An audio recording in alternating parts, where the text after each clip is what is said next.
Today is Friday, March 20th, 2020. Coming up on Roland Martin Unfiltered, we have the most up-to-date information dealing with the COVID-19 pandemic. Folks, it is just unbelievable what's going on. We now have a third state that's on complete shutdown. We'll tell you all about it. Retired General Lloyd Austin, four-star.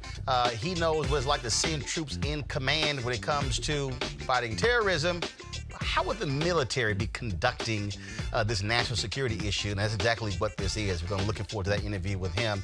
Also, folks, we'll have how long is this pandemic going to last? The answer is in understanding how the virus actually works. We'll talk about that with a biological scientist. Also, the millions of people working low-wage jobs, how do they protect the money they have in these uncertain times? So we've got a full show for you, trying to bring you as much information as possible. It's time to bring the funk on Roland Martin Unfiltered. Let's go. He's got it. Whatever the miss, he's on it. Whatever it is, he's got the scoop, the fact, the find. And when it breaks, he's right on time and it's rolling. Best believe he's knowing. Putting it down from sports to news to politics. With entertainment just for kicks, he's rolling. It's on go, roll, y'all. It's Roland Martin.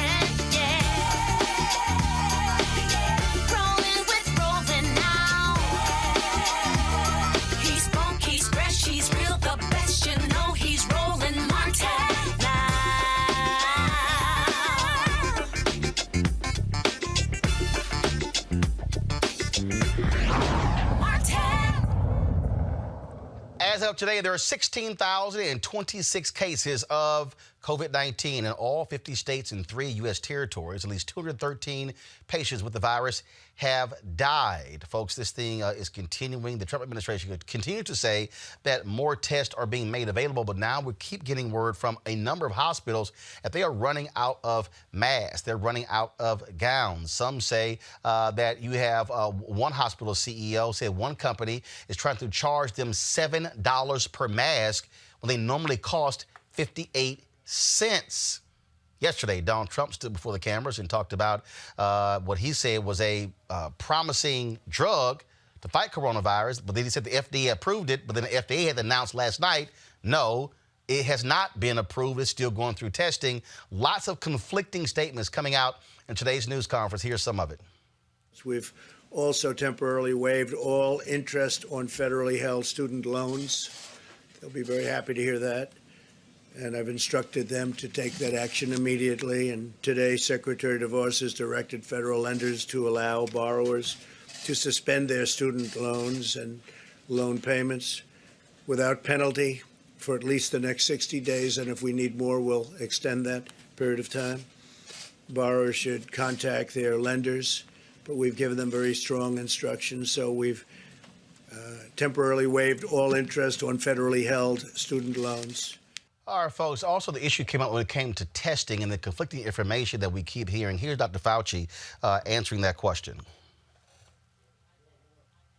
Go to my iPad. When will every American who needs a test get a test and be able to get a test? And why not have medical equipment being shipped right now to hospitals who need it? You're hearing very positive things about testing. And just so you understand, we don't want every American to go out and get a test.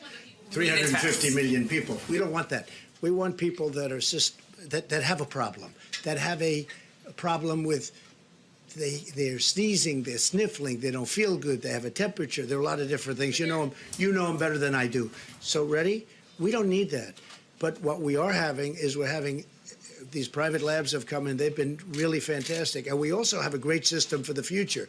Because as I said, we inherited, meaning this administration, an obsolete, broken system that wasn't meant for anything like this. Now we have a system that you can see, because look, we're well into this and nobody's even talking about it except for you, which doesn't surprise me. There are Americans, though, who say that they have symptoms and they can't get tests. Well, okay. What do you say to the Americans who are scared that they have symptoms and they can't get tests? But we don't want everybody to go out and get a test because there's no reason for it. Yeah. Americans who have symptoms. We'll do one more after this. So part of the problem with that is that we are hearing individuals, we are hearing doctors who also have been speaking to this whole issue. And so here was Dr. Fauci, Anthony Fauci, when he actually got to the microphone today. Roll it, please. Availability, not only just availability, but the implementation of the availability is getting better and better and better. Having said that, I understand and empathize with the people who rightfully are saying, I'm trying to get a test and I can't. So is that a way of saying we are not yet at a point where we are meeting the demand pressure? Well, the answer is yes, John. We are not there yet, because otherwise people would be never calling up saying they can't get a test. The availability, not only just availability. When you get a straight answer. New York Governor Andrew Cuomo is also holding daily briefings, and he's made it clear that the city, New York, is being shut down as a result of coronavirus. We're going to take it to the ultimate step, which is we're going to close the valve, all right? Because the rate of increase in the number of cases portends a total overwhelming of our hospital system. So we're going to put out an executive order today, New York State on pause, policies that assure uniform safety for everyone. Yesterday, California Gavin Newsom gave the exact same order. 40 million folks in California shelter in place. We need to bend the curve in the state of California. And in order to do that, we need to recognize the reality. The fact is, the experience we're having on the ground throughout the state of California, the experience that's manifesting all across the United States, and for that matter, around the rest of the world, require us to adjust our thinking and to adjust our activities. A state as large as ours, a nation state, is many parts, but at the end of the day, we're one body. There's a mutuality and there's a recognition of our interdependence that requires of this moment that we direct a statewide order for people to stay at home.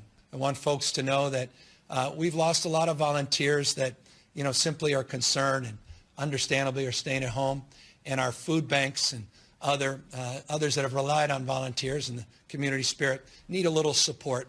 And so we're going to provide that support.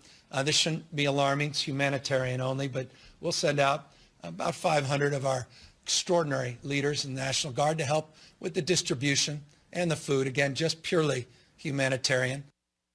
A few moments ago, Illinois Governor J.B. Pritzker also announced that Illinois is going to be they stay in shelter until April 7th. So a lot of things are developing just in real time as folks were trying to get a handle on this. Joining us right now is someone, again, who knows very well when it comes to the military, how things are handled, how do you deal with issues like this, trying to mobilize and get people organized. That is retired General Lloyd Austin.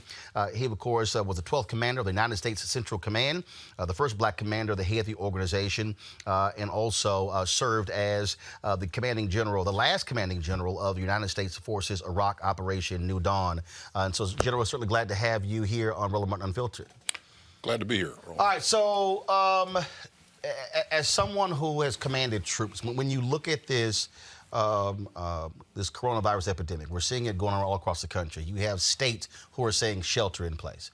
The federal government has not given that order yet. They're trying to get a handle on it. Tests are increasing constantly. As someone who has commanded troops, do you believe that we're at a point where what these governors are doing, Fauci has been saying, we actually need to do this? We got to shut the country down in order to get a handle on making sure people are getting tested, folks not congregating, and to understand how widespread this thing is. Clearly, it's widespread. What's dangerous about it, a lot of things are dangerous about it, but what's alarming is that it's moving with incredible speed, and it can be transmitted very, very easily.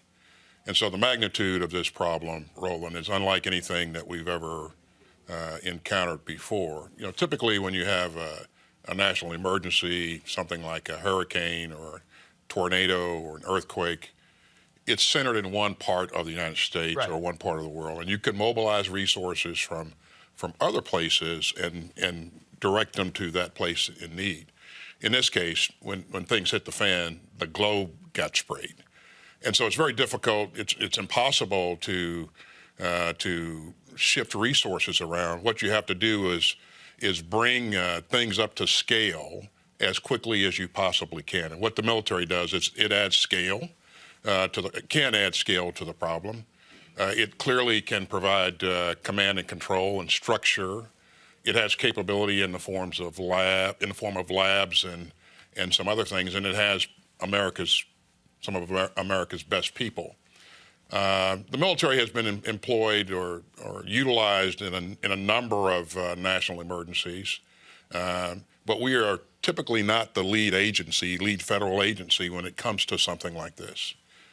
Typically FEMA is, and that's the case in this case. FEMA has a lot of capacity, and the military is in support of FEMA and providing a number of types of capability. And you just heard one governor talk about how he's utilizing his National Guard forces. So again, this is different from anything that we've ever seen. And I want to remind you that the focus of the military is to protect the United States of America. And by the way, we still have troops deployed in Afghanistan and Iraq and other parts of the world. The medical capabilities of the military are focused on supporting those troops that are deployed and helping the military to gain and maintain the required readiness in order to be able to protect the country. So the military adds significant value can add significant value to an issue like this. By the way, I doubt that you'll see, and anything can happen, but I doubt that you'll see in the near term that the president will issue an order for the entire country in terms of, stay put or something of that nature. Why is that? I think that's probably best left to the local governance, the governors, the mayors, to work through that. The national government, I think, is focused on providing resources and direction and those types of things. But what you have, though, is you have yesterday, Trump stood there and said, look, federal government, we're not shipping clerks. And you have others who are saying, no, the federal government can use its power. And for instance, with this one CEO who said a company is trying to charge $7 per mask when it normally costs 58 cents. Mm-hmm. The power of the federal government is to be able to say, come in, take a seat, do this, and this is what's going to happen to you. I mean, that's where, but that's also where leadership comes in. As you've watched this, and we played a video yesterday, folks, get that video ready. It talked about just these contrasting comments where it's no big deal, it's just one person, this is under control, it's contained. You had Larry Kudlow in February was saying, oh, no, this thing is, we pretty much got this thing airtight, contained, buy stocks. It was saying all these different things when it wasn't happening. And so at some point, leadership has to be honest about exactly what's going on so people are hearing the truth and you're not getting these conflicting messages. Yeah, and I do think that as time has evolved and our scientists and our doctors have had a chance to take a look at how this thing has progressed on the international stage, it's provided an ability to model a bit more and better. And so now I think the true threat is clearly recognized not only by our government but by governments around the world. And so recognizing the potential of kind of the breadth of the spread of this and the speed at which it's moving, this requires a national effort, not just a whole of government effort, but a national effort. And what I mean by that is that all of the agencies in the government have to work together under the direction of the White House. But we also need industry, Roland, to stand up and really lean into this. And I think you're beginning to see that. I think you'll find that in this country, as you well know, Roland, there's people will exercise initiative to get the right things done. We saw that from the very beginning. CDC says, hey, this is dangerous, and you need to be concerned about large gatherings. So based upon that, the NBA shuts down. Then the NCAA shuts down. Then a number of other things shut down. Individual initiative versus a mandate from on high. So I think what you're seeing, what you'll see is companies across the United States of America begin to lean into this in a major way. But it takes a little time. gear up to produce masks if you haven't been accustomed to doing that. Which means that every day matters. I mean, every day, every moment. I want to play this. I want to play this. And there was a group. Look, they're not lovers of the president. They put this video together, but I think the timeline is important when you hear what was being said January 22nd, and then what you begin to hear in February and March. Go ahead and play it. We have it totally under control.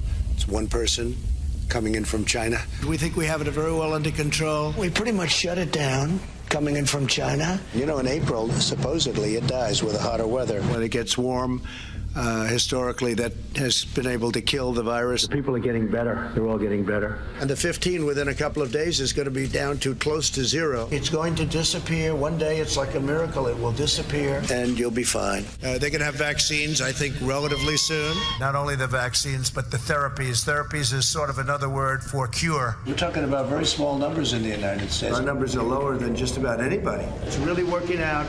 And a lot of good things are going to happen. And we are responding with great speed and professionalism. It's going to go away. Yeah, no, I don't take responsibility at all. We're going to all be great. We're going to be so good.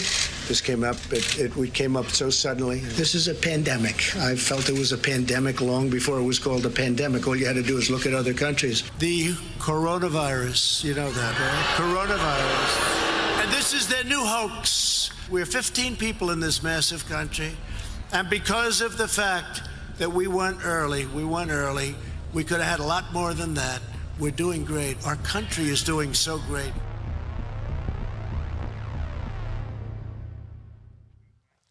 As somebody who's led massive amounts of people, does that frustrate you when the commander-in-chief makes those statements and it gives the impression early on, no big deal, everything is fine? When the scientists were going, no, it's not. In fact, when there's a military intelligence unit that began to track this, they were saying, this thing is real.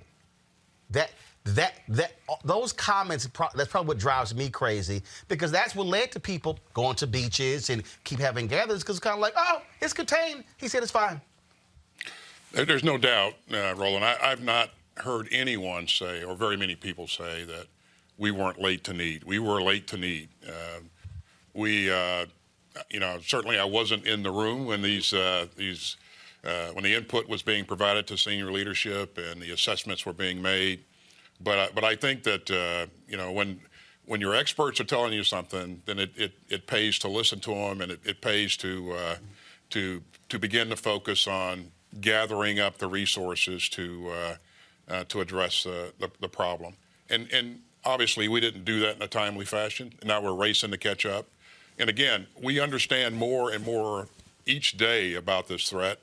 And what we know now, Roland, is that it's going to require a lot of resources to get in front of this. We're behind it, and more time will pass before we can generate more or fabricate more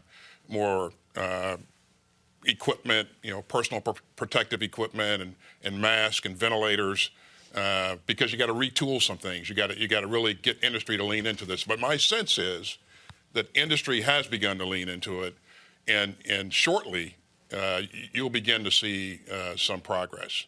And we hope that that'll be the case. If the order came down for the military to mobilize and assist, not necessarily lead, but assist, what does that look like? What kicks in?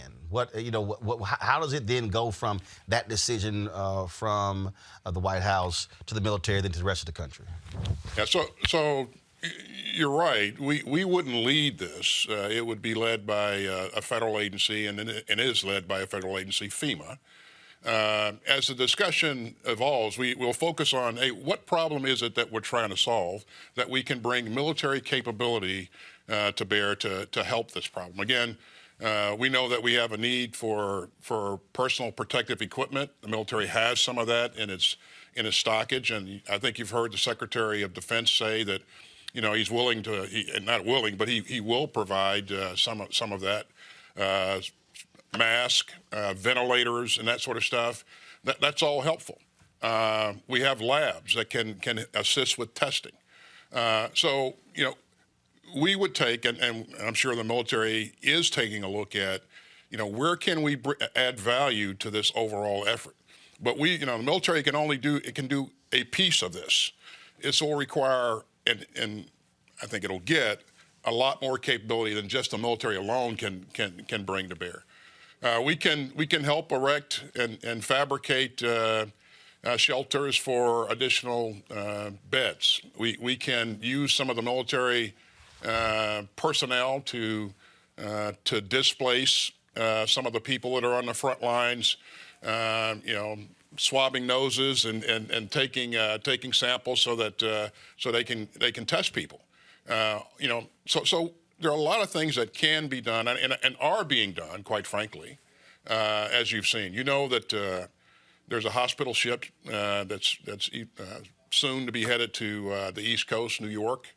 There's another hospital ship headed to the West Coast, and that's pretty significant capability. Now, you wouldn't want to put COVID patients on a hospital ship because of the confined spaces. But you can use those beds to open up spaces for folks who have other problems, and you can displace some. That can create some space for COVID patients eventually. But the military is also very familiar with going in, having to erect hospitals, having to be able to commandeer land to be able to create those tents. We had the Brooklyn Bureau president on yesterday, and what they did was they erected these tents outside of the hospital to serve as an entry point. So instead of people coming into the hospital, the point you just made, they were going through this tent first to get assessed to determine what happens next. And the sense that I get is that from these local hospitals and these mayors and these governors, I mean, the reality is, as you said, from a national standpoint, they aren't used to having to mobilize entire states. Like you said, look, I've lived through 3 hurricanes in Houston, and so what happens in this city or this particular area of a city, this is a whole different deal. To me, that's where the capability of the military comes in, where y'all are used to going in where there's absolutely nothing, then all of a sudden, a city all of a sudden is erected. You're right. We bring scale, we bring structure, we bring command and control, we bring speed. And again, we know how to get a lot of things done. And I think this capability should be used, and I think the governors are tapping into that capability. And just the Army alone, you have 3 components, as you well know. Active Army, you have Army National Guard, you have U.S. Army Reserve. So that's 3 different components.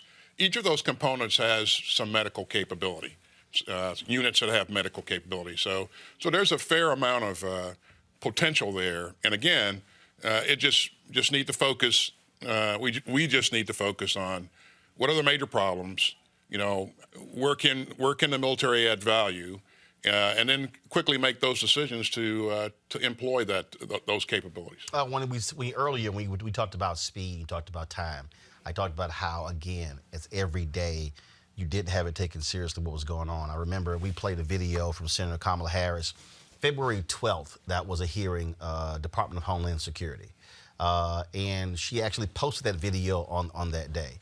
And there were Trump administration officials who didn't even come to the hearing. The purpose of the hearing was to discuss coronavirus. And the response was, well, we don't have our talking points together. Here were United States senators who was a hearing on February 12th who were saying, hey, what is happening here?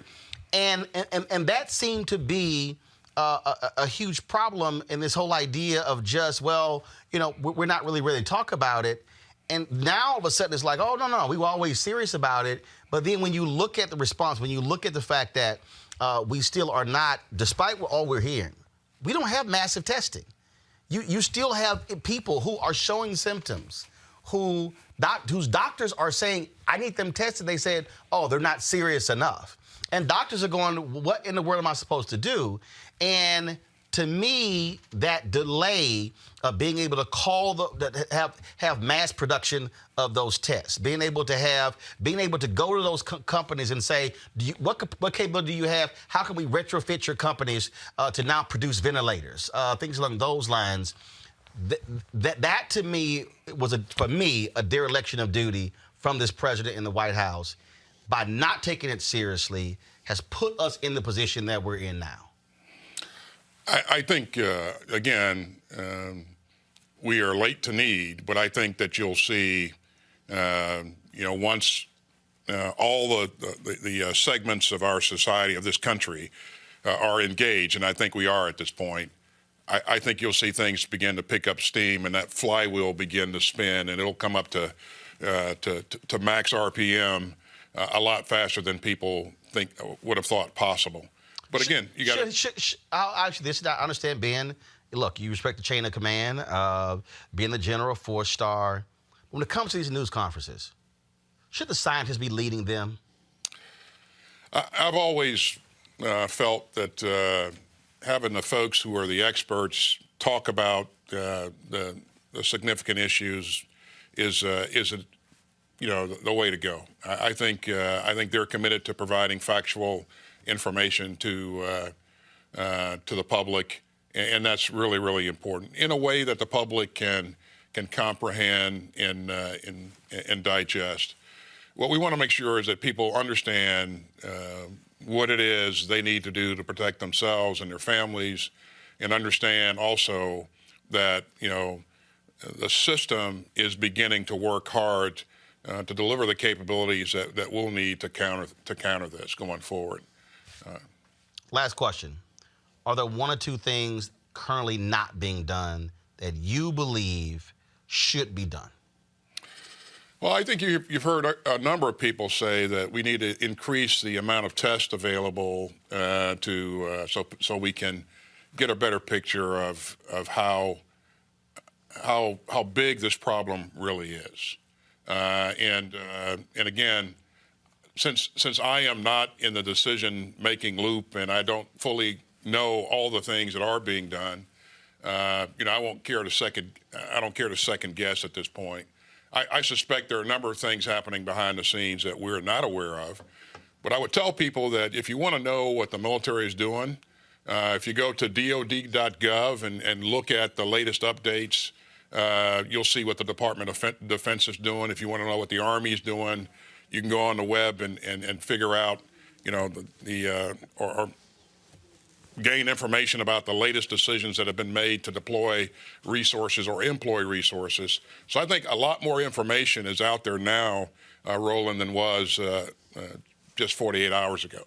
So I encourage people to be proactive, check out the websites to see what people are doing and what they're actually, the decisions that are actually being made. Well, and we also have to be mindful of the fact that members of the military are also impacted by this as well, because we need to ensure that they're being tested and we know whether or not they have coronavirus and how their families are impacted. We're seeing that with medical personnel because they can't go home. They can't actually see their family members. And so that's one of the things that we have to also remember as well, that they might be National Guard, they might be in Army, Navy, Air Force, Marines, Coast Guard, but they still are regular folks who are dealing with the same thing we're dealing with. You're exactly right. And when you unplug a nurse out of the civilian community and mobilize that person to go be in a National Guard unit, you've just taken away a little bit of capability out of the community that you need there. So you have to really be careful about what decisions you're making and what kind of capability you're trying to take and apply to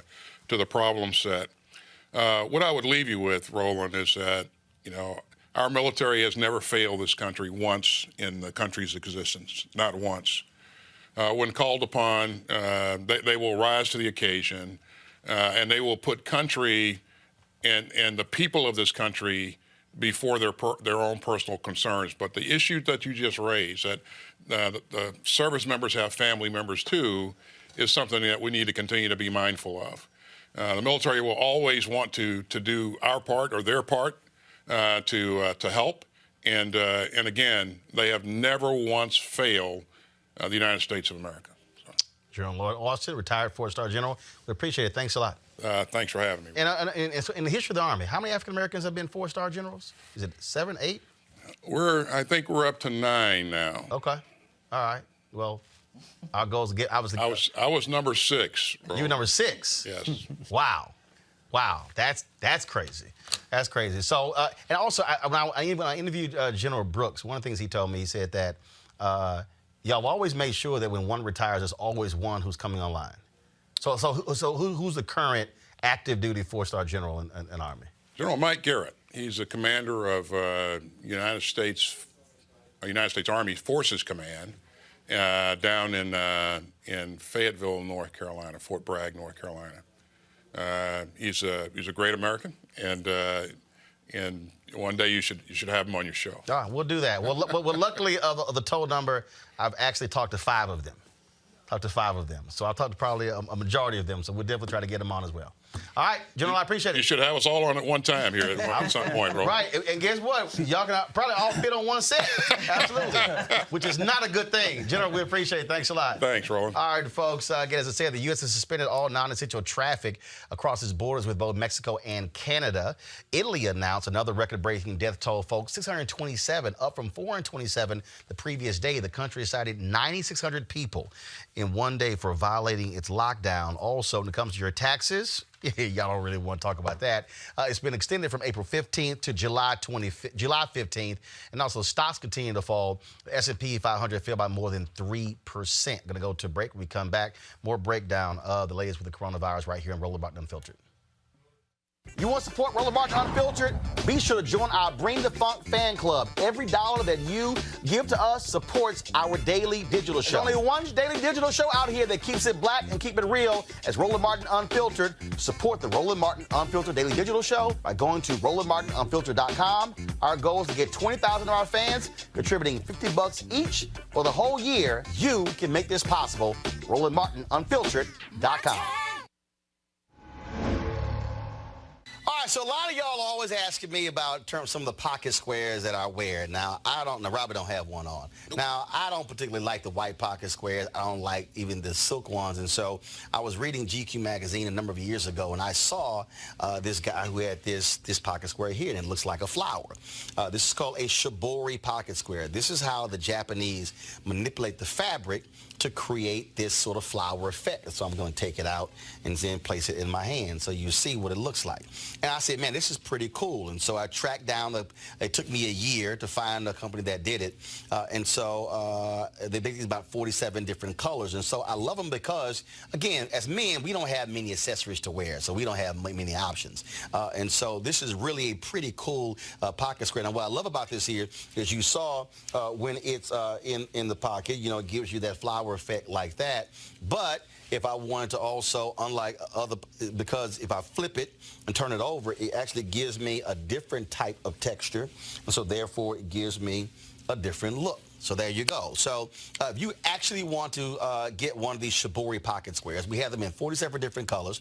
All you got to do is go to RolandSMartin.com/pocket squares. So it's RolandSMartin.com/pocket squares. All you got to do is go to my website, and you can actually get this. Now, for those of you who are members of our Bring the Funk fan club, there's a discount for you to get our pocket squares. That's why you also got to be a part of our Bring the Funk fan club.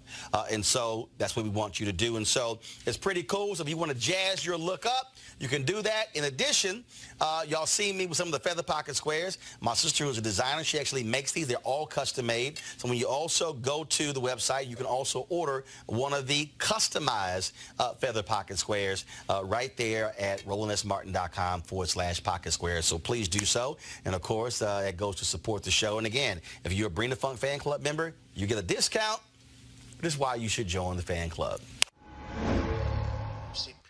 All right, folks, again, we were talking about that news conference today where it really got absolutely wild and crazy. And Dr. Fauci was asked a question dealing with the shutdowns in New York and California, now Illinois. Here's what he had to say. I'd like him to go back to the State Department, or as they call it, the Deep State Department, if you don't mind. I'd like to have him go back and do his job. So does anybody have any question? Please. All right, so what you had also, folks, going on today was this whole issue of, again, the drug and the testing. And then, of course, you had that exchange that took place between Donald Trump and Peter Alexander with NBC News. Go to my iPad, please. I'm going to play it from here, folks. And so just listen to this. I'm going to break it down with our panel. Prescribed for many years for people to combat malaria, which was a big problem, and it's very effective. It's a strong drug. So we'll see. Effective against SARS. It was, as I understand that, is that a correct statement? It was fairly effective on SARS. John, you've got to be careful when you say fairly effective. It was never done in a clinical trial. They compared it to anything. It was given to individuals and felt that maybe it worked. So you. Was there anything to compare it to? Well, that's the point. Whenever you do a clinical trial, you do standard of care versus standard of care plus the agent you're evaluating. That's the reason why we showed back in Ebola why particular interventions worked. Sir, on that topic. Mr. President, about the possible therapies, yesterday, Mr. President, you said that they were for, quote, immediate delivery. Immediate, we heard No, from we're doctors. ordering. Yes, we have millions of units ordered. Bayer is one of the companies, as you know, big company, very big, very great company. Millions of units are ordered, and we're going to see what happens. We're going to be talking to the governors about it, and the FDA is working on it right now. The advantage is that it has been prescribed for a totally different problem, but it has been prescribed for many years, and everybody knows the levels of the negatives and the positives. But I will say that I am a man that comes from a very positive school when it comes to, in particular, one of these drugs, and we'll see how it works out, Peter. I'm not saying it will, but I think that people may be surprised. By the way, that would be a game changer. But we're going to know very soon. But we have ordered millions of units. It's being ordered from Bayer, and there is a couple of companies also that do it. For clarity, Dr. Fauci said there is no magic drug for coronavirus right now, which you would agree. I guess on this issue, Well, I think we only disagree a little bit. Sorry. I disagree.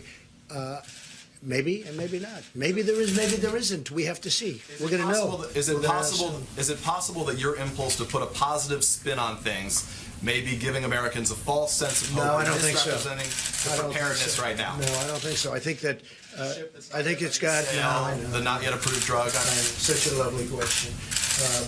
Look, it may work and it may not work. And I agree with the doctor what he said. May work, may not work. I feel good about it. That's all it is, just a feeling. I'm a smart guy. I feel good about it. And we're going to see. You're going to see soon enough. And we have certainly some very big samples of people. If you look at the people, you have a lot of people that are in big trouble.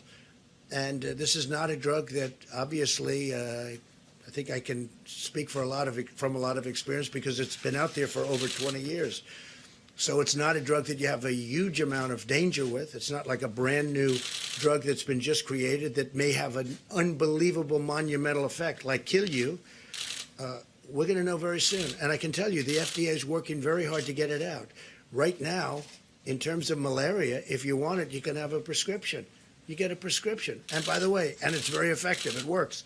I have a feeling you may, and I'm not being overly optimistic or pessimistic. I sure as hell think we ought to give it a try.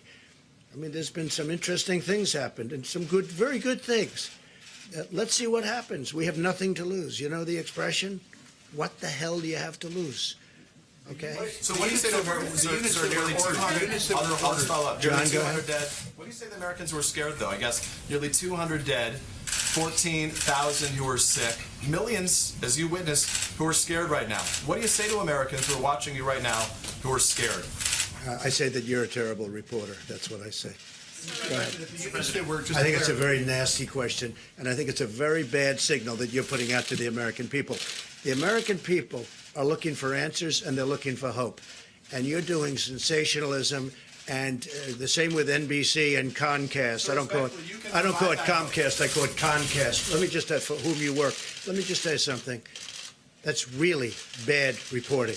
And you ought to get back to reporting instead of sensationalism. Let's see if it works. It might and it might not. I happen to feel good about it, but who knows? I've been right a lot. Let's see what happens, John. Can I get back to the science and the logistics You're here? gonna be ashamed of yourself. The units that were All right. Talk about absolutely arrogance there. Let's bring in right now my panel. Dr. Niambe Carter, she, of course, Howard University Department of Political Science. Mustafa Santiago Ali, former senior advisor for environmental justice, EPA. Here's the thing with that whole exchange there. First of all, yesterday, he said the FDA approved it. They didn't. They had to release a statement last night saying that was not the case. he gave the impression that it was a cure. It wasn't. The timeline we showed, treatments means cure. No, it doesn't.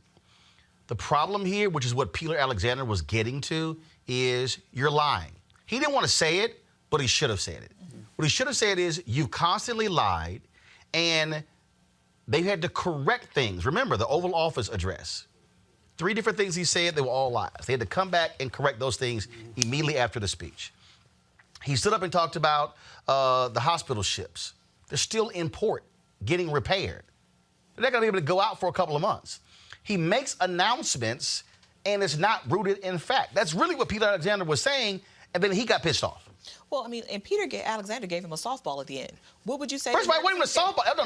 That was a snowball. Right. I mean, but it was, and it was melting. Right, but it was an easy way for him to say something presidential, right? He could have had an easy win because everybody gets all excited once he says something that actually makes him sound like a leader, and then he gets all this positive press. He had a moment, and instead he got caught flat-footed and does what he always does. He pivots. It's the media's fault. The media is not making up a global pandemic. The media is not making up coronavirus. It's so like Chris Rock. It's the media. When Chris was talking about, he's like, he said, it wasn't the media when you got robbed at the ATM machine. Stop trying to blame the media. And I think this is par for the course, because the truth is he doesn't understand what's happening. He doesn't understand public health. He certainly doesn't understand leadership. And anytime you have to have Anthony Fauci sit right next to you and then come back to the podium and correct again, I mean, it's just creating a more difficult problem for the CDC and other agencies that actually do understand health and healthcare crises.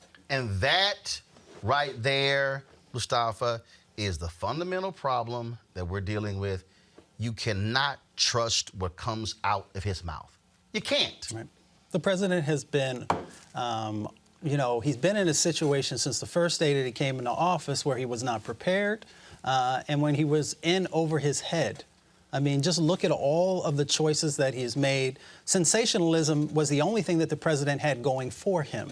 He would find the most sensational aspects of different policy, of various things, and that would be what he would focus on, making it in a negative or flipping it and trying to make the country believe that we were in a better place than we actually were.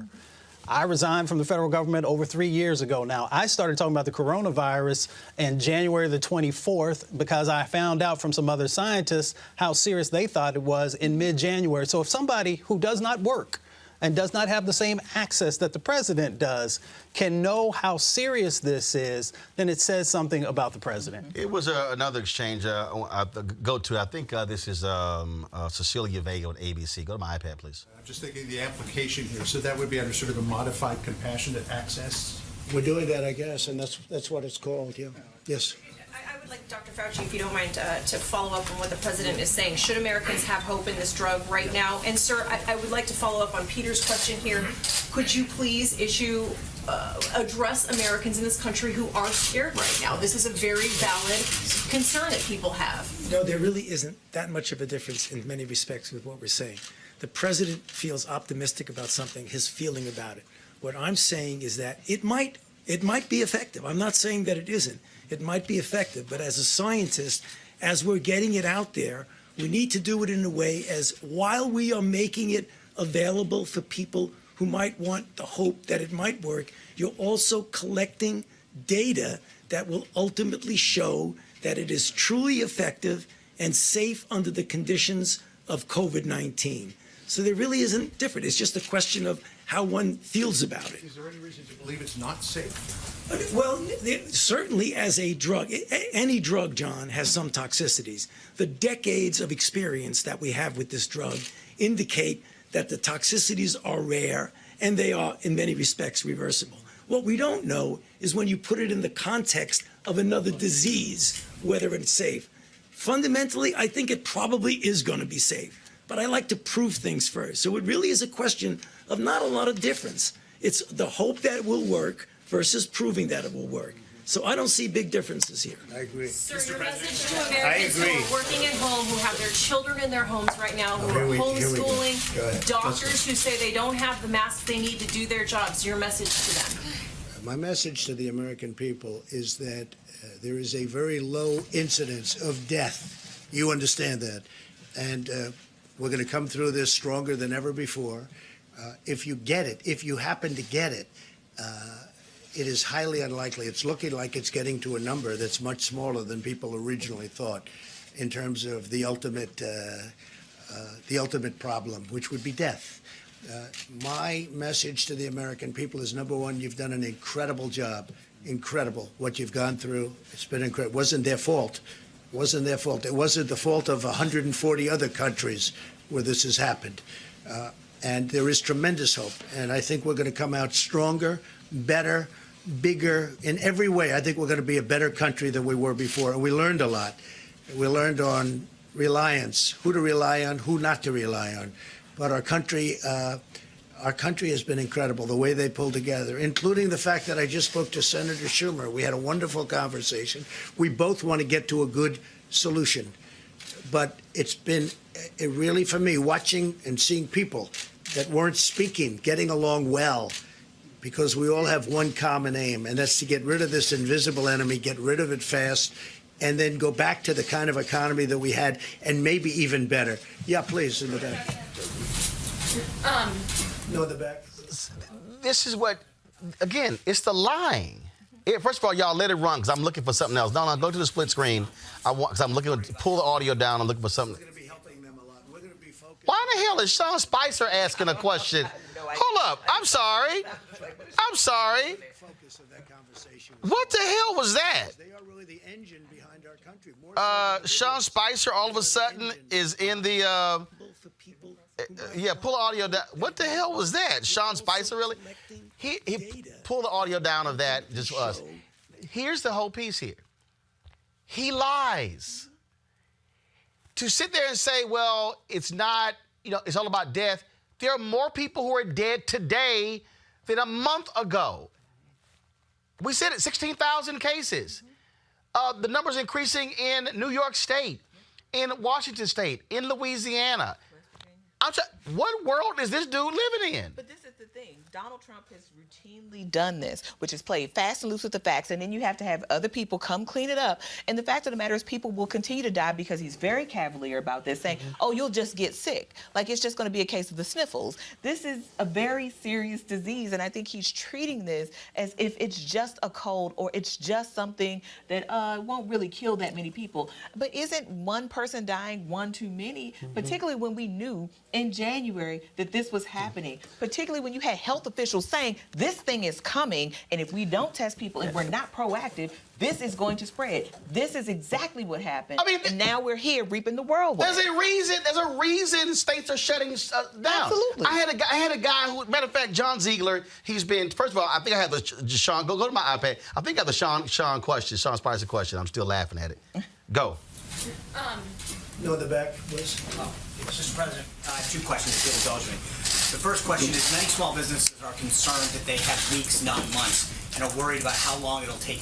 We're going to be helping them a lot. We're going to be focused, a big focus, and including my conversation with both Mitch and with Chuck, a big focus of that conversation with small business. Here's the thing that it is baffling here.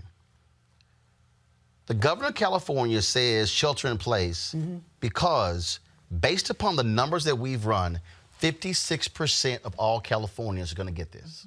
There are 40 million people in California. He's saying more than 20 million are going to get it.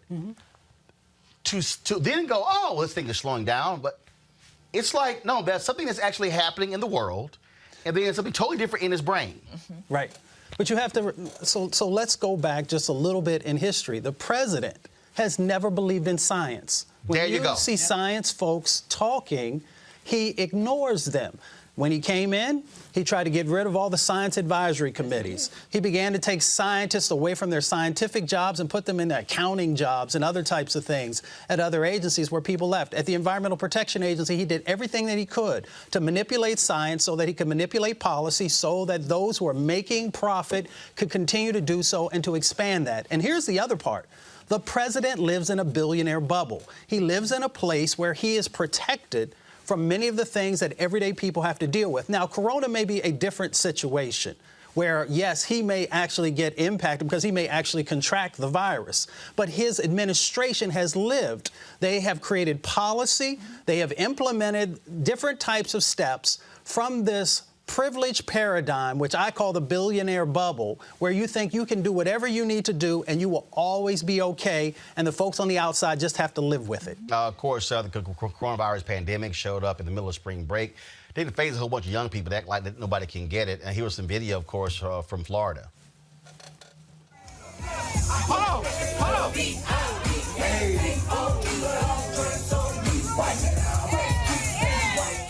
I appreciate my Alpha brothers, but I'm just simply saying, first of all, that wasn't in Florida. That was actually from Baton Rouge, Louisiana. But all I'm saying is, y'all was strolling, but you need to sit your ass down and not congregating as a group. And people don't understand the importance of social distance. Now, finally, Florida Governor Ron DeSantis has decided to man up and issue an executive order calling for strict closures of beaches and businesses in Broward and Palm Beach counties.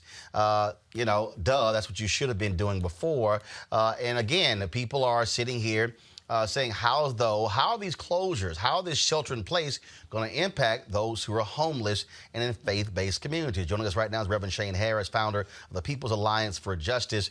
Reverend Harris, what's interesting is I've been seeing these stories of homeless folks in California taking over abandoned homes. Yeah, no, it's a critical issue, Roland. I'm glad that you're dealing with this. Last night, the governor of California, Gavin Newsom, issued a stay-at-home order. But there are people who don't have a home.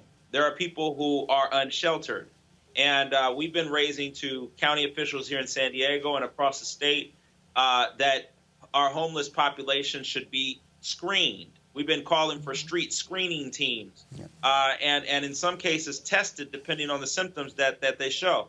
No, it's a real issue. And you know, one of the dynamic things that we're seeing here in San Diego County is that county officials have partnered with motels and hotels to provide hotel rooms and motel rooms to those that are to our homeless population to be quarantined because obviously they've been out in the streets on a consistent level. And so this is really important and something that we're really pushing for in regard to our streets being screened and our homeless populations being quarantined through this whole process.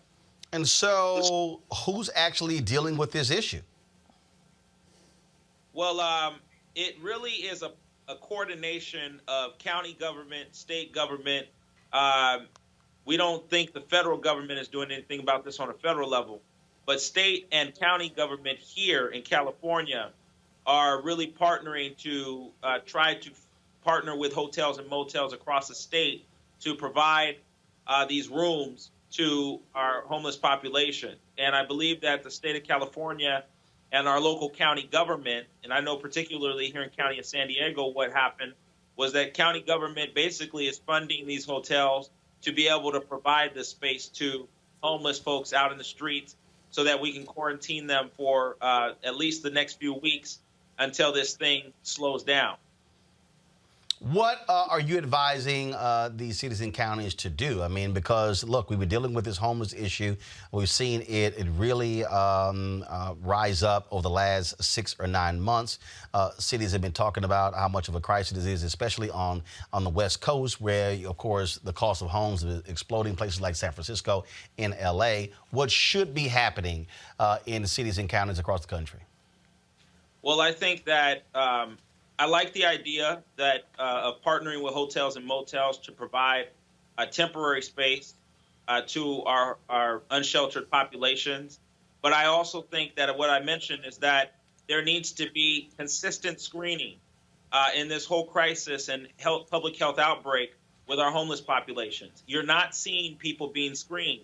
They're not social distancing. I had the chance to visit a shelter just a few days ago here in San Diego County, because obviously I'm not traveling. And one of the things that I'm very concerned about is that when I went to the shelter and I had my mask and my gloves and everything on, but there is a serious issue outside of the shelter, people not getting in, shelters are overcrowded, and this is why the hotels and motels are important, but we're calling on county and state officials to start screening the streets. There are people that need to be identified that are homeless, and they need to be screened for symptoms. If we're not screening them, then we're not testing them. And you know that can be a real large issue to this public health outbreak our homeless and unsheltered populations, which could be carrying the virus and spreading it across the city, our cities, towns, and counties. Real concern to us that they're screened and then tested. All right, then. Reverend Shane Harris, founder of the People's Alliance for Justice. We appreciate it. Thanks a lot.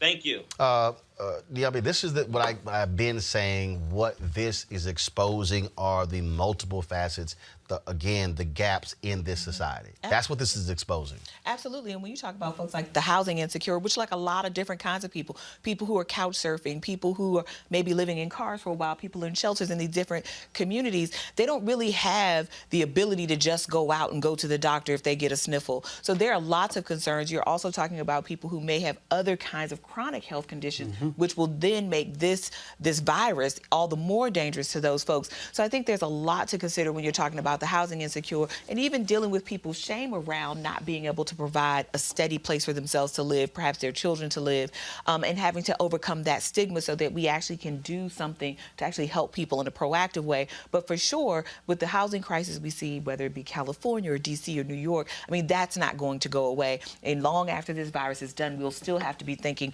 more proactively about how we find people long-term and short-term solutions to their housing insecurity. And part of that is the cost of housing. We have 500,000 people in this country, and that's the conservative number, who are homeless, who are housing insecure. Ben Carson, where have you been? You had the opportunity to make sure that we had affordable housing. You come from a situation like that when you were growing up, so when you took this job, you should have been doing everything that you can to make sure that we no longer have this housing situation that we have going on. Our homeless brothers and sisters also sometimes suffer from mental illness. So when we're talking about social distancing, when we're talking about this new set of stressors that the virus brings, you've got to be thinking about how you're going to help them to navigate that and to make sure that the capacity and the tools are in place to help them to understand what's going on and where the resources are to be able to help them. If you're not doing that, then you're creating additional gaps in the system. All right, folks, with so many mandatory shutdowns in states across the country, people who are following directions and staying at home are wondering how long this virus is going to be a danger to everyone. The key to that is understanding how viruses grow and mutate. Here to join us, here to talk about that is Dr. Joseph Graves, professor of biological sciences at North Carolina A&T University.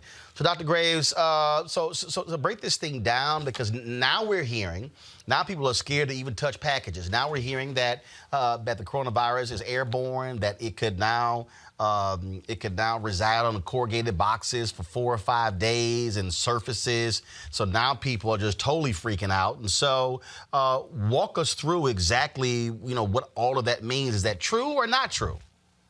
From what we know, viruses can persist on surfaces for a number of days.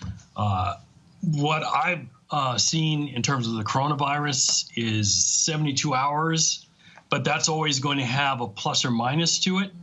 So the key with regard to touching surfaces is always going to be maintaining your own personal sanitation. That means if you receive a package in the mail, you should probably leave that packaging outside if you can. Take out the contents that you need, and then you should thoroughly wash your hands. And that means getting a lot of soap on there, getting in between your fingers, getting your nails. Okay, how about this? Okay, how about this, Doc? Okay, so I got a package today from Amazon. So you're saying I should open it up outside? But then, no,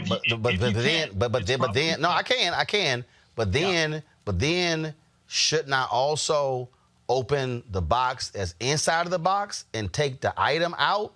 And then, because again, if the item came from a company in China or from some other different company, I mean, and so then, but what about the item itself? Somebody had to assemble it. So what do I do? Do I then spray the item down with and then wipe it down?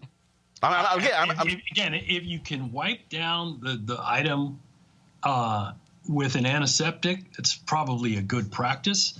The chances of, let's say, if this thing was assembled in China 6 months ago, the chances of a virus staying viable on the surface of that item is very low. But at the end of the day, your protection is always going to be assume the worst and use soap and water and keep your hands clean. In particular, after touching items, make sure they don't go near your nose, or your eyes. Got it. So again, I'm gonna go back. So if we get a package, so let's just say now not just a package that came from Amazon, but let's say it's a package. We went to Costco or Sam's or even a grocery store. It's a box of cereal, okay? You went to the grocery store, it's a box of cereal. So what you're saying is if you went shopping and then you got that package and then you came home, what you should do is, if there's that box of cereal, get some wipes and wipe the outside of the box down, then go wash your hands? I think the best thing to do would even be to transfer the cereal into your own container. Okay, transfer the cereal in your own container and then throw out the box. Okay. Out the box and then wash your hands. Oh, so same thing. If somebody went out and bought a pack of cookies or whatever we bought that's in another container, then what we should do is transfer it. So if it's some meat, put it in Ziploc bags or whatever the heck, and then throw that package out. But absolutely, before we touch it, wash our hands, and then after we throw it out, wash our hands.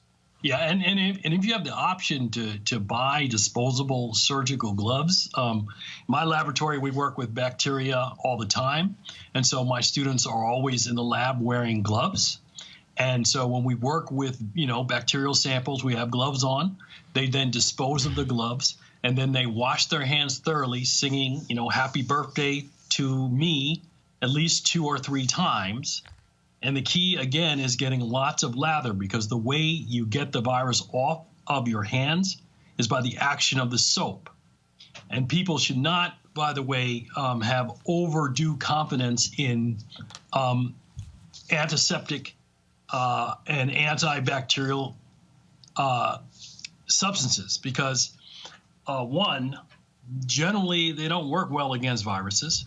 And even in the case of bacteria, they tend to lead to the bacteria evolving resistance to the antiseptic. Yeah. So the tried and true manner to keep viruses and bacteria off of your hands is good old soap and water. Gotcha. So, all right, so let's talk about, again, how do viruses grow and mutate? So viruses are actually non-living genetic codes that are wrapped inside of a protein shell. They probably originated in the genomes of the organisms that they inhabit. And so they then become essentially rogue genetic codes that are copying themselves at the expense of the host organism. And since DNA, when it replicates, the protein machinery that replicates the DNA or RNA, in the case of the coronavirus, is incapable of doing that without making a mistake. Those mistakes we call mutations, and that's what drives the evolution of viruses. The viruses that have the ability to replicate most successfully inside of the cells of their host are the ones that persist and go on to infect more hosts. And that's simply the way all genetic systems work: replication, mutation, natural selection. And that's what's happening with the coronavirus. Mustafa, got a question? Doc, there are some rumors going around right now on the internet about folks being able to utilize garlic, colloidal silver, a number of other things. Do you have any sort of tips for folks if any of that is effective, or should we stay rooted in the science that we currently know that people should be doing? Yeah, soap. Yeah, well, my laboratory was the first laboratory in the world to show how quickly bacteria can evolve resistance to silver. Mm-hmm. And so if bacteria can do it, viruses can do it too. So certainly, if you have, and there are a lot of products now that use silver in soaps and in bandages, etc. Mm-hmm. They're going to work for a limited period of time before the viruses evolve resistance to them. So at the end of the day, this is what we call a co-evolutionary race. Every substance that we devise to try to control the virus is then going to lead to the virus's evolution of resistance to that substance. And then we devise a new substance and they evolve resistance again. And so this is something that we will never be able to get out of. Viruses are going to exist as long as animals and plants exist. They're going to co-evolve with them. Sometimes they're going to be extremely virulent, like new viruses generally are when they come into a new species. Mm-hmm. And hopefully, the good news is that in general, new viruses tend to evolve towards less virulence over time. But the problem is in that first wave that hits a species, like in the case of the great 1918 pandemic, which killed some 50 million people worldwide. Now, this current coronavirus has that capacity, so we should not in any way underestimate it. But neither, and this is really important, should we jump into sort of wives' tales and urban myths and folklore about how to deal with, viruses and bacteria. There is a science of this, and we particularly need to employ that science. And I hate to say this, but part of the reason we were unprepared for this is because the administration that currently resides in Washington didn't listen to scientists and has hampered the ability of scientists to do their job with regard to the danger that now the world is facing. Doc? Yeah, so Dr. Graves, they're expecting this disease to come on in waves. So after we do this sort of initial hunkering down until probably mid-April to late April in some estimations, what should we be doing going forward as this disease will continue to be around, but maybe not as worrisome as this initial first wave from, say, February to April? Well, it's hard to make predictions about when the virus populations are going to drop off enough so that we can stop with the social distancing. But let's say at some point we're going to have to. And so it's either the virus kills us all off or we get to the point where we feel safe enough to be able to resume, sort of life as normal. But what I said earlier in the program is always going to be your best friend with regard to personal sanitation and being careful about what you touch, when you touch it, and it going near your eyes and nose. So even before this specific virus, that was always good practice. And the other thing that I want to make really clear to the viewers on the show is people in my field, I study microbial evolution, we've been warning the world about these coming pandemics for near 70 years. And this corona outbreak is just one of many that we're going to experience, particularly as the human population grows, as more people are packed into less space. We've created the conditions by which viruses and bacterial disease have basically a windfall opportunity to spread themselves. So this is something is not going away. So we need to change the way we live, and we need to do it soon. So, Doc, when you say change the way we live, break that down. Well, I happened to hear some of the discussion before I came on the air.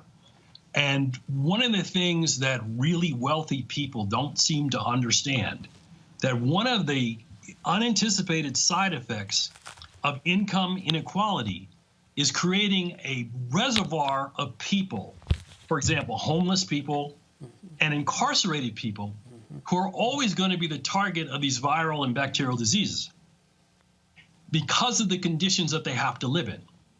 But those people also come in contact with surfaces where rich people are.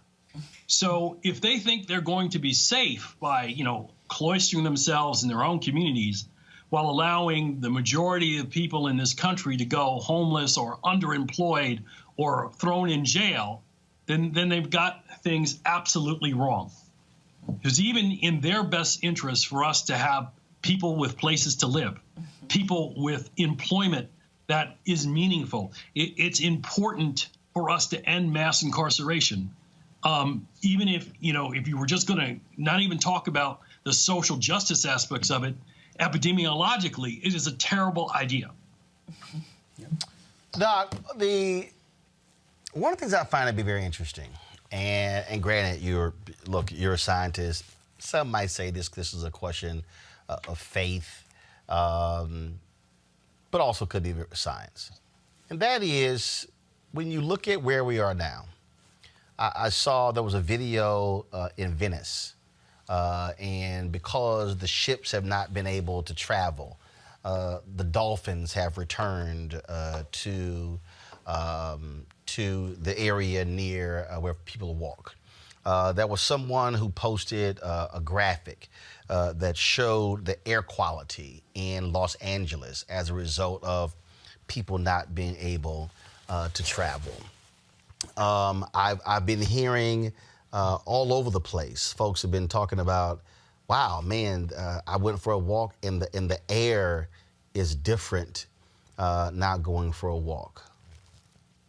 When you hear someone say that this was Earth's way of telling the world, you need to slow your ass down, how do you respond to that? Number one, and if you don't mind, I'd like to share with the viewers that I'm a confirmed Episcopalian. So I don't find any contradiction between my work as a research scientist and my work in the faith community. I don't find any contradiction to that at all. Now, the earth to me is an inanimate thing. So the earth isn't telling us anything. However, our behavior is leading to the creation of a world that is drastically dangerous to the quality of human life. And so you don't need the earth to tell you that.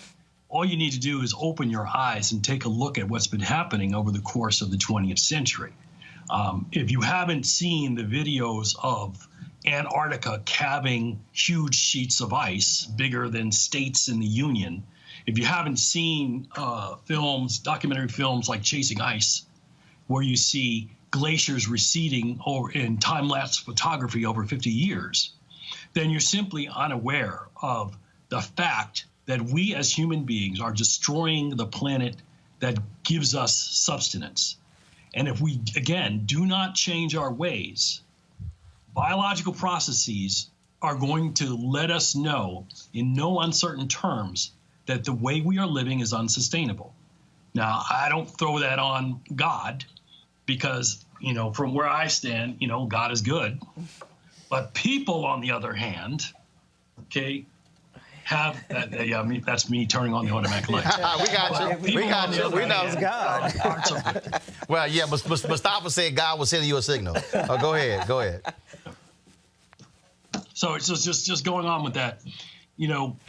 This is the kind of thing that really, again, calls into question the social structures, the economic structures that we built. The way we're doing things really can't deal with this kind of pandemic. We don't have enough trained doctors. We don't have enough hospital beds. We don't have enough health equipment, ventilators. I read a report from a nurse in New York City this morning who claims that they're already making triage decisions about which patient gets a ventilator and which patient does not. So, and again, since I think the focus of our conversation is also on people of African descent in the United States and other underserved communities, these kinds of tribulations are going to be visited more so on people who have been historically underserved with regard to the health care infrastructure, which, by the way, isn't prepared to help the entire nation. But the effect of this kind of pandemic is going to be even more devastating on the poorest people in this nation. I got to ask you this here, Doc. So when I was driving in to work, 72 degrees outside, not that many people who were on the roads as well, and I had my sunroof open, had the windows down. And I was actually streaming and playing some music in the car, sort of our hashtag Rolling with Roland jam session before I came on the air. And I had a woman who said, Roland, are you not scared about the coronavirus being in the air with the windows open and the top down? So, okay, you're here. What about that? We're here that it's airborne. So, okay, what does that mean? We now can't roll windows down, can't open sunroof, can't open the windows in our house, can't go for a walk. Just explain that. Yeah, that's probably an incorrect view of the situation. When we mean airborne, it means that one of the ways that the virus is transmitted is by people coughing and sneezing. And the viral particles will go into the air. Now, how long they stay in the air, and the virus is about 150 nanometers in size and diameter. It's not really clear how long it will stay in the air. but this is still probably several feet. So unless someone happens to be in the car in the lane next to you with their windows open and your windows open and they turn in your direction and cough at you, it's unlikely that you're going to get coronavirus from a random breeze. So I think we don't need to panic in that way yet. Praise the Lord. Praise the Lord. Any other questions for Doc? I'm good.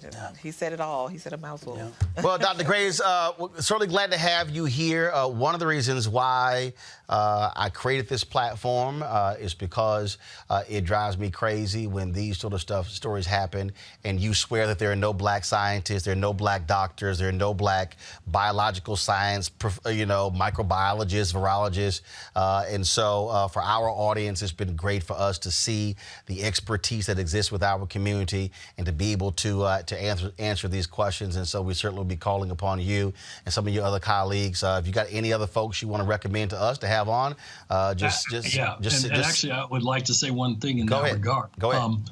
This is the first year in the history of this science where 2 students of African descent earned their PhD in microbial evolution in the same year. The first is my student, Dr. Sade Boyd. She defended on Monday of this week. And the second is Nkrumah Grant, who's in the Lenski lab at Michigan State University. So they're wrong. I mean, there aren't a lot of us yet, but we are beginning to make progress. And so there is a cadre of top African-American scientists in the biological sciences. And I'm happy to forward you a list of names. Absolutely. Of people that you can have on your show. Well, absolutely, because this is obviously going to be the story every single day. And so we want to be sure to give those folks an opportunity to share their expertise and knowledge with our audience. Thank you, sir. Dr. Graves, thanks a lot. We appreciate it. Folks, when we come back, we'll talk with Deborah Owens about how to protect your money. A lot of y'all don't even just look at your 401k right now, because don't even look at it. When we come back, we'll talk to Deborah Owens about that very issue right here in Roland Martin Unfiltered.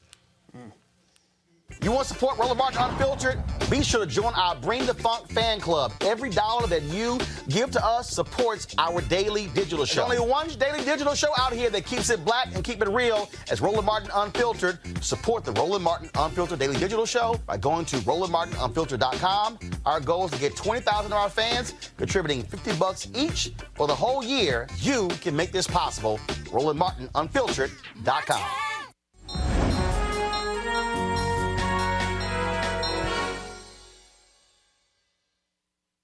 Workers ages 18 to 64, or 44% of all workers, earn low-income salaries. They are our working poor. Applications for unemployment compensation has reached its highest level since September of 2017. In fact, folks at Goldman Sachs estimates it's more than 2 million. The Trump administration wants to, check this out, they want to keep this thing down. They want to wait for those numbers to be released after they release the employment figures the 1st of April. Yeah, we know how that goes. Now, with so many people barely making enough to survive, how do they protect the money they have during this financial crisis? Well, joining us is America's Wealth Coach, Deborah Owens. Deborah, we have been seeing the stock market first of all, it's dropped down to the levels when President Barack Obama left the White House. And so all those gains during the Trump administration have been wiped out. I tell people, don't even bother opening up your 401k and seeing that number, because what it was on December 31st, and you look up and all of a sudden it's down 50, 60, 70, 80, $100,000. Just don't even open it and don't freak out. Well, what I would say is this, Roland, and thanks for having me on again. You know, I love having these conversations with you, specifically around what our community needs to be thinking about in this current environment. Now, what I would say is not to not look, but I really want to prepare our community for what we're about to go through. Now, I have the great benefit is how I look at it, is having a perspective of what the stock market crash of 1987 was like. I had just started my career at that point, and I had a very similar, I have this similar feeling But that was a financial crisis. And what we're seeing now is a health crisis that is causing a financial crisis. The other thing that is a little different is, in 1987, the number of people who had 401ks or defined contribution plans was a lot less. And so now pretty much average people have a considerable amount of their investments with stock market risk exposure. So what I want folks to do is to don't panic, but be prepared. And so what I mean by that is we are already seeing a decline very similar to the same decline that happened in 1929. And that is the market as of today has declined about 35%, which is significant. And its significance, the real significance of it is how quickly it has happened. And so to that end, what I do want to say to your viewers, to our viewers, is this, is that even with a 50% stocks, 50% bonds or guaranteed account, you should, and we're seeing it now, you should anticipate that your investments, the value can decline by more than 30%. Now, in addition to that, if you have a sort of aggressive portfolio where you have, 70 to 80% of your investments in stocks, you could, based on historical performance, anticipate seeing that your portfolio decline by more than 60%. So the key to this is really recognizing what is the worst case scenario. And that's the conversation that I've been having in the Wealthy Youth Facebook community around, yes, for people who are younger, they will have time to ride this out. And just like in 2008, recover. However, for many in our community who are now depending on their 401ks because they don't have a pension, and let's say they're 5 to 10 years away from retirement, then it makes sense to reduce your exposure in stocks. Now, why do I say that? I say this because there still is so much uncertainty. I have listened to every one of your guests on this show this evening, and I think you would agree that coming out of or if we just look at your last guest, the uncertainty that this coronavirus has created is the one thing that financial markets don't like, and that is not knowing when this is going to be over. Well, and again, that is always the case, and what we have to also now deal with in terms of Congress is now dealing with this, with this package they're trying to put together. Different from your perspective, what should this financial package that Congress is looking to pass? What should it look like? What should it include? We're hearing that if you are an income-earning person from $75,000 to $99,000, you actually are able to get money. But if you're actually poor, you're actually getting less, something like $600 as opposed to $1,200, which is sort of idiotic. It is idiotic, but it's exactly how this system is set up. And it's set up so that the people with the least get the least, right? I mean, that's basically how they structured these payouts. But so I would say certainly we can call our government representative, but you know me, Roland, I'm the old do it yourself, save yourself. So here's a couple of things I want to tell people. And in this environment, this economic environment that we're in. First of all, look at your essentials. Okay, so the basic things that all of us need are clothing and most of us have far too much of that, shelter and food. So in this environment, focus on the essentials and make sure that you begin to look at your expenses from that lens. So what I mean is that if you know that, we just heard companies like Marriott, people are on furloughs. If you get any inkling that your income could be reduced, then you need to make sure that you're already paring down. And that's one of the other tips on here, is to begin to look at your expenses right now, pull out your bank account or your recurring subscription, anything that is a want and not a need. The time to cut is now, not after the fact. The other thing that I want, and I mentioned it a little earlier, is really take a look at your investments and how much stock exposure you have. I don't think many people, certainly, I hear all these, new financial bloggers, all these people kind of spouting off, it's time to invest in that sort of thing. Not for everybody. Okay, so if you are young, you have the advantage of time to recover. I don't think many people have experienced the kind of long-term economic recovery that we could find ourselves in. I don't have a crystal ball, but I have the benefit of age.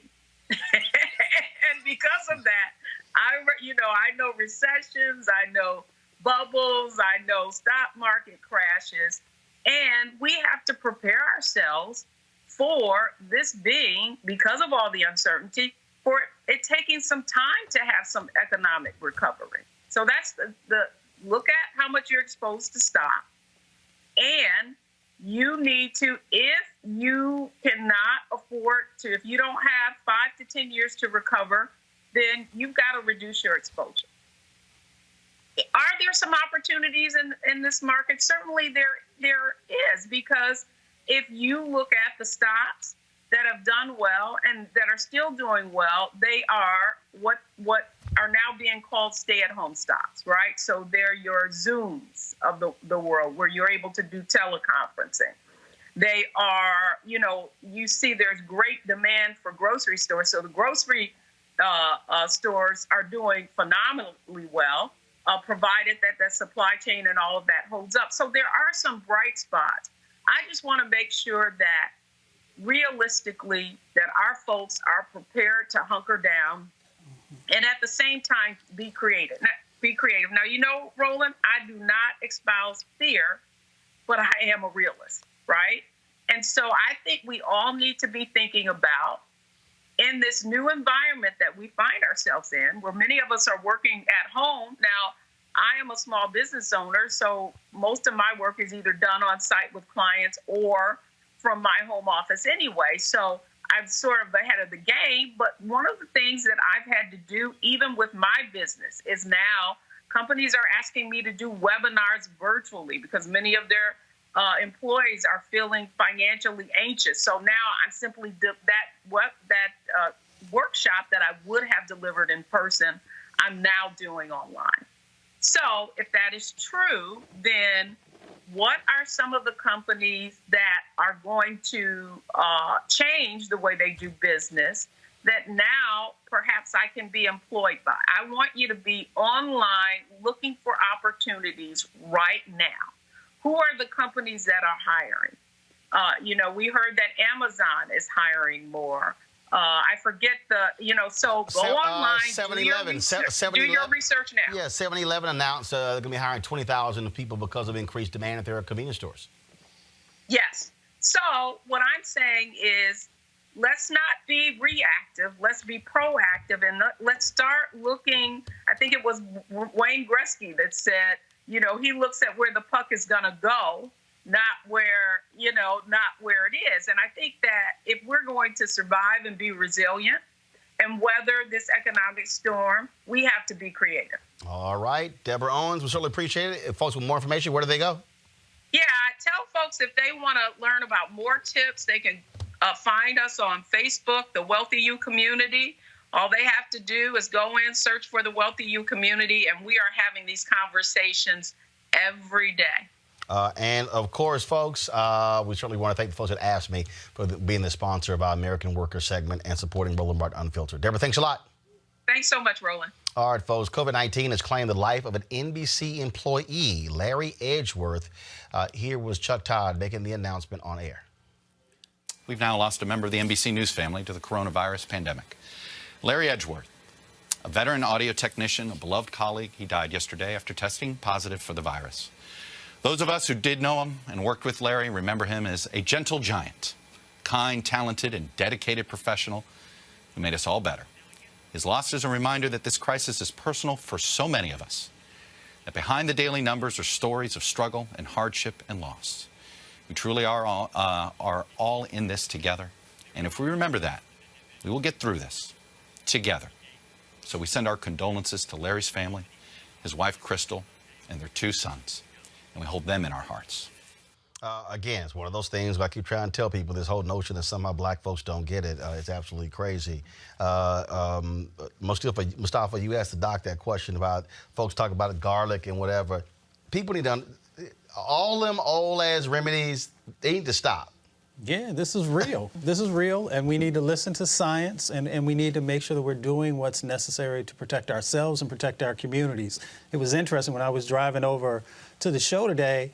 You know, it's a nice day outside, and I was driving by the basketball court, and I saw like 50 guys out there playing basketball on the court, and I was just thinking, one, do they have the information? Do they really know what's going on? Do they know how serious it is and why this whole social distancing thing is important? Not just generally, but just for you inside of your own family, protecting your mother and your grandmother and the other elders who are in your community. And now we also know that the virus is actually impacting much younger and younger people.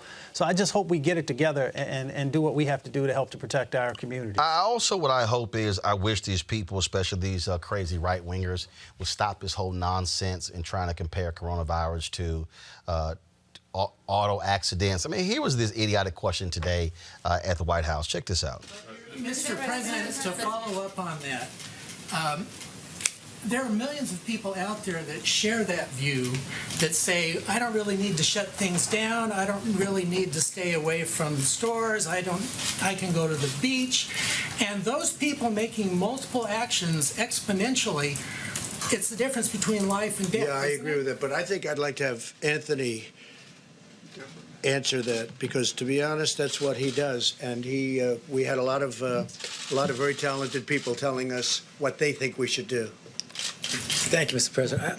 First of all, I think that's a false equivalency to compare traffic accidents with. I mean, that's totally way out. That's really a false equivalency.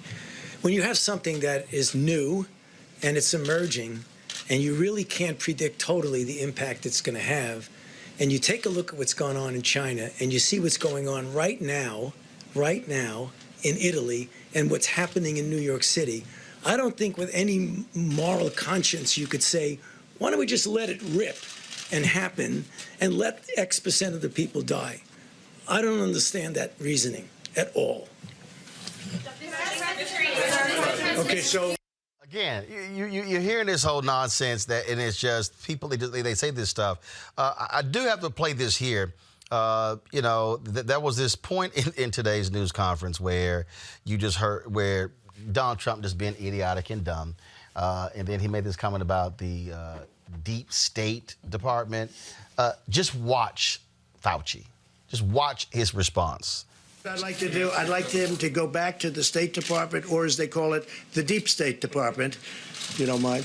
I'd like to have him go back and do his job. So does anybody have any question? Please. Mr. Secretary, I'd like him to go. Mustafa, we're not supposed to touch our face. Fauci's like, why in the hell am I standing next to this fool? I mean, Dr. Fauci's been doing this for decades and decades and decades and knows what he's talking about. And to have to stand up there when you have a president who has no idea what science is or how it plays a role in a proper administration's decision-making, he deserves to win an Academy Award for being able to stand there and have to deal with this foolishness. He was experiencing that secondhand embarrassment, Yeah. right? Like, because standing there, you kind of look like you're co-signing the nonsense, even though that's your job to stand there. And I will give him credit. Every time he goes to the podium, he is saying something that makes sense. But this is the nonsense of this administration. And I think as much as we may joke, this is going to cost plenty of people their lives. I mean, not just from this disease, but all the residual effects. How many people are going to be unemployed? How many people are going to lose their homes, etc. So this guy is a danger. And Mike Pompeo is also an absolutely odious human being, I must say. So the two of them together are going to wreak havoc on this country in very real ways. Again, you're just watching clueless people. It's clueless. All right, folks, as I said earlier, when I was driving into work, I was sitting here getting my jam on. So my man, D-Nice, DJ D-Nice, a couple days ago, did a straight 9-hour DJ jam session. He did 9 hours, y'all. And so he's actually spinning live right now on Instagram.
Anthony, split screen.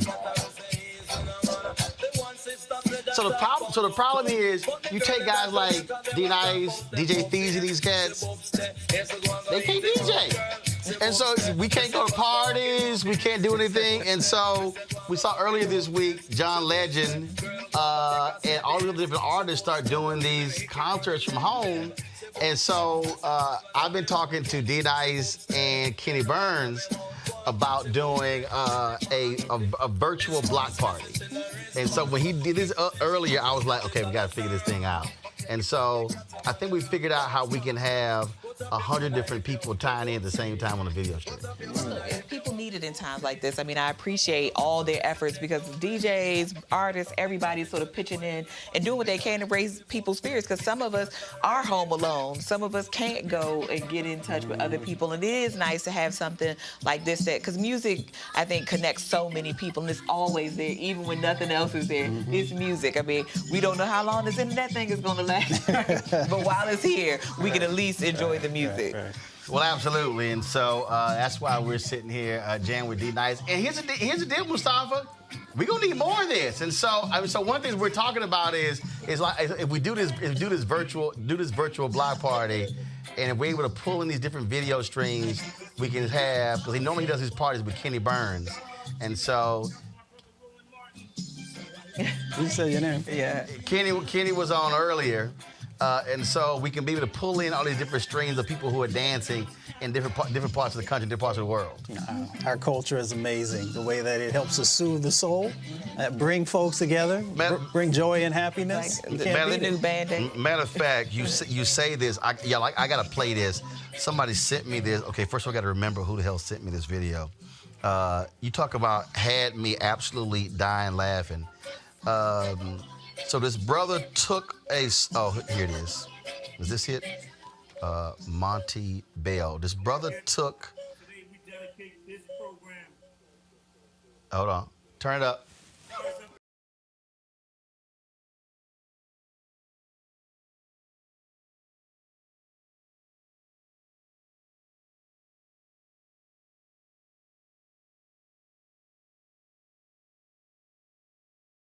All right, come back. So I'm gonna try to pull this video up. I'm gonna tell you how creative black folks really get. So this brother did this, and if I could pull it up, y'all. When I talk about, I hollered laughing because it was so ridiculous. This brother did this video. So he took this song, and then he remixed it for coronavirus. And it was a okay, DJ Feezy, he's about to go live, and I'm trying to see if I can find this video. Oh my! First of all, it was just ignorant. It was just ignorant. Okay, here it is. I think I found it. All right, Anthony, hold up. Let me watch on IGTV. Let me see if I can turn it this way. Sat back down, turn the TV on and caught the news. Then I put my hand on my head 'cause I'm so confused.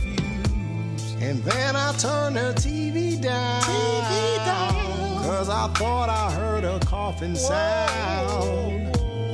Something going on in there, yeah. She ain't having an allergy in years. As I get closer to the bathroom, all I hear, and then I hear my baby's voice in there, sneezing out. You're contagious, don't touch me, baby. Girl, get the fuck out. She said, I'm telling you, black folks got lots of time on their hands. Right, every time. They gonna take a Ron Isley song.